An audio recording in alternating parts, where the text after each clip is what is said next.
by 68, he was booking all these shows in the city. Diplomat Hotel, we played Steve Paul's Scene. We did residencies there for weeks at a time. But this was before Steve Paul's Scene when we played at Generation. So it was just another gig that, we played. So you met Sandy Pearlman. You were the guy who... Oh, no, I wasn't the guy, actually. It was the guitar player, Don Roser, who met Sandy. And at that point, we had a college band, and some of the guys flunked out.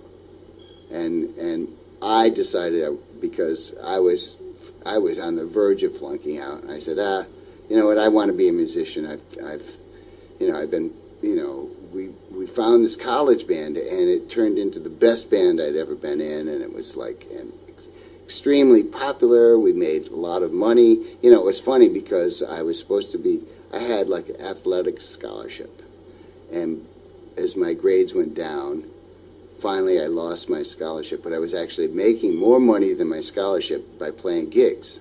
How many nights a week were you gigging? By the end, we were playing like 2 nights a week. We were playing, Friday, Saturday, and sometimes Sunday afternoon.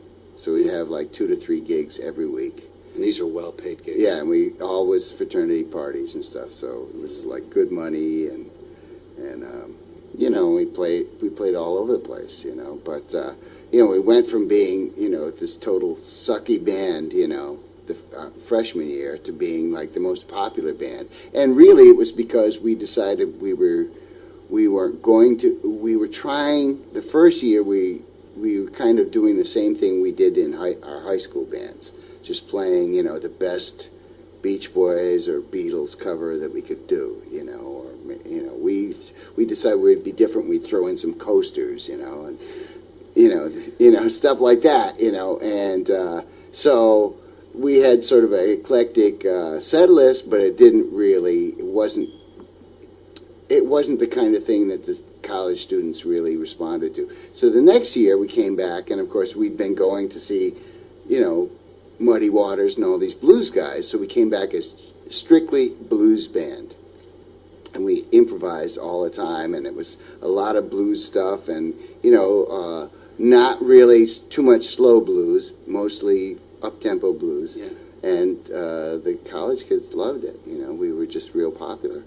So that did better than the popular... Oh, yeah, it was weird. It was, in 67, 1966, 67. That's a big part of your background as far as what you were digging, is the blues? Well, I didn't, in high school, I didn't discover it until college, and then, through coming to the city and seeing guys like Muddy Waters, that really changed my perception of what the blues were. Yeah, I bet. Yeah, I didn't get it, to me it sounded like just a simple, crude music, but then when you see somebody doing it, you get the, it's all about emotion and the feeling, immediacy, so, yeah. So who were some of your guys growing up? I mean, as far as drummers are concerned. Oh, well,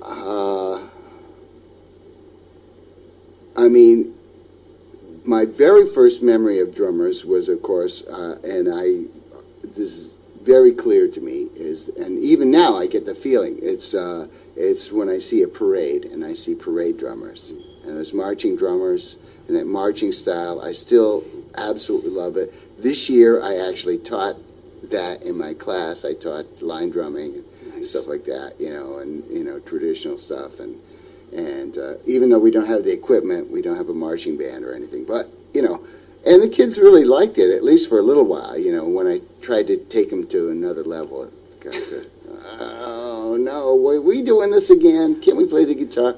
So, but anyway, so that's my first memory. I think I was 3 years old, and I saw a parade, and I was crazy about the drums. I wanted to play them. Then I didn't. Then what happened was they took the drum away, and I started piano lessons, and I didn't think about it that much. I just was into playing and doing this stuff that 8-year-olds do. Playing soldiers and learning how to ride a bike and stuff. But then at the same time, my mother was a big music freak. Okay, and my mother actually worked for the FBI in the 30s and 40s, and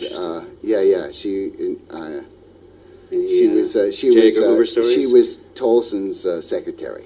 Nice. So that was actually what she did. She was his secretary. She didn't really interact with J. Edgar very much. Once in a while he would come in looking for, for Tolson. But his buddy. I love it. And when I mentioned to my mother that everybody thought J. Edgar was gay, she would get you didn't want to say that to her. He was a great man, and he was not gay. Neither of them were gay. Oh, she would get mad. I had an aunt who insisted Paul Lynde wasn't gay. So. My mother was really straight, but she lived in Chicago, and at sort of a tender age, when she graduated from college and started working for the FBI. And so she was big. She loved Benny Goodman. And so we had all these Benny Goodman records. And so Gene Krupa was my first drum hero. Yeah. He really was my first drum hero.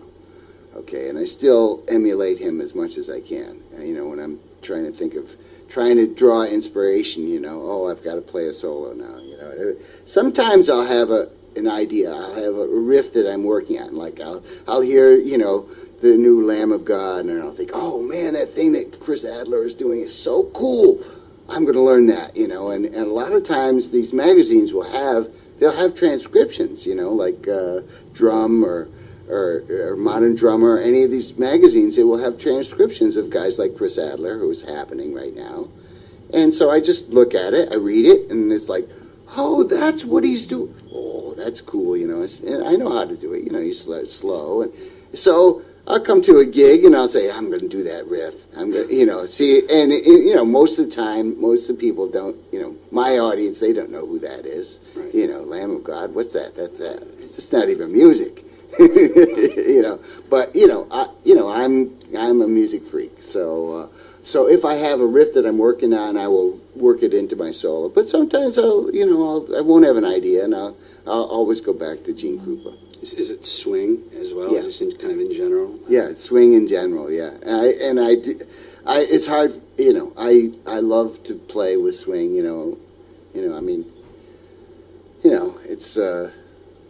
It just makes me feel good. Yeah. So those were your early guys. Yeah, you say. yeah. Marching drummers, and then of course, then I got into the Ventures, and I always thought that Howie Johnson was the drummer, but actually it turns out there was this other guy who never was even in the group. It was like a studio guy. What was the name? Oh crap!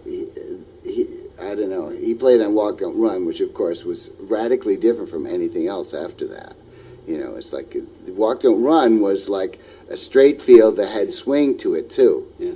And it was kind of like a erratic drum part actually, but it really was cool. They had taken, the thing is that I had never heard Johnny Smith's version of Walk Don't Run, or I actually still haven't, but I never heard Chet Atkins' version, which is what they were trying to do. And my brother played it for me about a year ago, and I'm like, whoa. Well, and of course, in interviews with the Ventures, they say, oh, well, we couldn't really play it, so we did it our own way. But what they did was they took that Walk Don't Run riff, which is kind of like stately, and they turned it into like, well, if they weren't running, it was pretty close. They were just like charging ahead. There's this drive and feel. So the drummer that played that, I like that style, and I tried to emulate that. And then Howard Johnson, I would play like him too, because I thought he was the guy that did it. But then I ended up really after that, and I didn't know, because I thought I was emulating this guy and that guy and the other guy, when really I was just imitating Hal Blaine and Benny Benjamin. Those are the guys. In all these different groups, it was those two guys, and maybe Earl Palmer. Earl Palmer, yeah. Right. Well, Earl Palmer I imitated, as soon as, I started learning those Little Richard songs and stuff and Keep a Knockin', which wasn't him, but the guy that played it was emulating him. Right. Keep a Knockin'. He was just copying Earl Palmer style, so. But there's that swing element to that feel as well. Yeah, where yeah. Some people would think it's straight. Yeah. Like the Chuck Berry gig, I'm sure. Maybe you were pulling that out. That kind Yeah, of yeah. swing in it. I think, right, I started to play it, you know how it is on the original where the drummer's playing swing and he's Yeah. playing chick, chick, chick, chick, That's what I mean. and he gave me a dirty look, so I Oh. abandoned it. Gotcha. don't play that swing. Boy. No, I don't. He gave, it's like, no, I'm not used to that anymore. Okay, cool. So. So music was around the house, so that's Yeah. My mother, she wrote songs with her brother, so I think that's and my dad was always working. He was like a workaholic. He had a repair business, and plus he worked at the TV station, and so he was always working. He was also into the local politics, so if he wasn't working, he was politicking. So we didn't see a lot of my dad, even though he was there every day, but the only time we'd really see him was, when there was discipline to be handed out, and he would do that, for my mom. Good. Bob, you know what that child did today? No, what'd he do? Okay, well, Albert, come here. No, Dad, no, I'm sorry, Mom. Don't sass your mother. So anyway, but I didn't realize that my dad was a musician as well. My mother always played the piano, and she was singing all the time, and like I say, she made up songs with her brother when she was in high school. So there was that, and she had an extensive record collection. And then, when I got old enough, my brother and I, we would buy records. We'd be listening to the radio. We'd be trying to figure out songs, probably all wrong, but it was ear training, Are you on drums at this point? Well, when I first started in our little rock and roll band, in high school I played drums. When I came to high school, and at the very end of, I think, like 8th grade, I started on the drums, and but not really a drum set, but we were playing gigs with my brother's band, and at first I played the piano, and my cousin Teddy played the drums. Teddy was a really good drummer, much better than I was. He just had a natural feel for it, but his father had a Fender guitar and a Fender amp, and before you knew it, Teddy was like playing this Ventures riffs on the guitar. So he couldn't play drums because we had to have a guitar. So he was the first one to go to the guitar. My brother played trumpet, and then he played guitar, so I got to play the drums, which is what I wanted to do originally, but Were you playing any guitar at that point? No, I didn't play guitar in the beginning. I guess about a year or so after we started, I would pick up the guitar and try and play what those guys played. And it wasn't until later in high school, like maybe 17 or so, when I started playing. I played well enough to, and what happened was Teddy wanted to play the drums, so I'd learned how to play. So he'd hand me his guitar, and I'd play a couple songs, and he'd play the drums. So it was really because he wanted to play the drums that I got to play the guitar. But it was all good. I liked it. Just music is music, but the drums are the best. We all know. We think so. Yeah. Were you writing music, though, at that time on piano or guitar? I was the first one in the band to write any songs. Actually, and only Joe was the only other one that wrote anything. But I was writing stuff, from the beginning. I would ride my bike, and back and forth to school. We lived on a farm, about 3 miles outside of town. So when the